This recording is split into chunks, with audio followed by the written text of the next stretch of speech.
Assalamualaikum warahmatullahi wabarakatuh. Perkenalkan, nama saya Muhammad Gifari Al-Fitmastiar.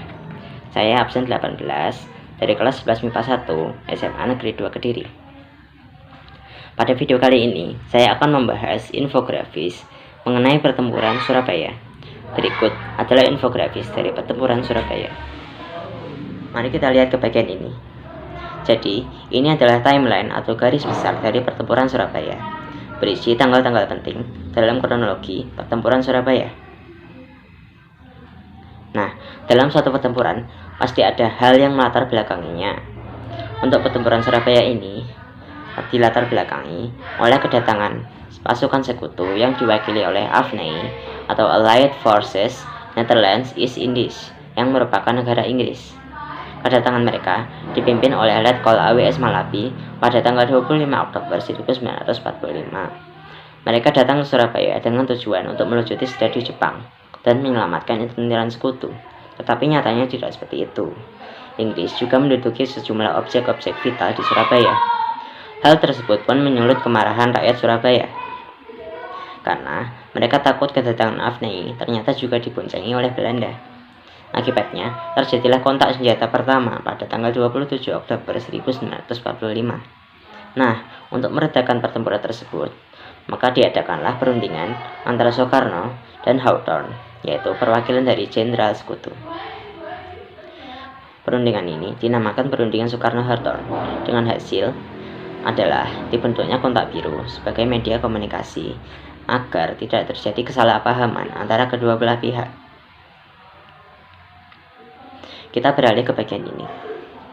Jadi, walaupun sudah diadakan perundingan, perang ternyata masih terus terjadi, sehingga pada suatu ketika menyebabkan mobil yang dinaiki oleh AWS Malabi meledak dan menewaskannya. Karena merasa marah, sekutu akhirnya mengeluarkan ultimatum yang berisi para perjuang dan rakyat Surabaya harus menyerah kepada sekutu. Kalau tidak, maka Inggris akan menyerbu Surabaya dari berbagai sisi. Namun, rakyat mengabaikan ultimatum tersebut. Sebagai konsekuensinya, maka pertempuran besar akhirnya meletus pada tanggal 10 November 1945. Inggris menggempur Surabaya dari laut dan udara, mengepung mereka dari berbagai sisi. Tetapi, rakyat tidak menyerah. Lalu apa yang melatar belakangi kegigihan mereka? Ya, hal itu tak lepas dari peran Bung Tomo. Selama puncak pertempuran, Bung Tomo mengobarkan semangat juang arek-arek Surabaya melalui pidatonya yang berapi-api dan teriakan takbir Allahu Akbar. Pertempuran hebat ini berlangsung selama 3 minggu lamanya dan menyebabkan jatuhnya banyak korban dari kedua belah pihak. Pada akhirnya, rakyat pun semakin terdesak. Hanya tersisa Gunung Sari yang menjadi basis pertahanan terakhir rakyat Surabaya. Akhirnya, Gunung Sari sepenuhnya jatuh ke tangan Inggris pada 28 November 1945. Hal itu menandai dikuasainya seluruh wilayah Surabaya oleh Inggris. Inilah akhir dari pertempuran Surabaya. Tanggal dimulainya puncak pertempuran, yaitu pada tanggal 10 November 1945, ditetapkan oleh Presiden Soekarno sebagai Hari Pahlawan.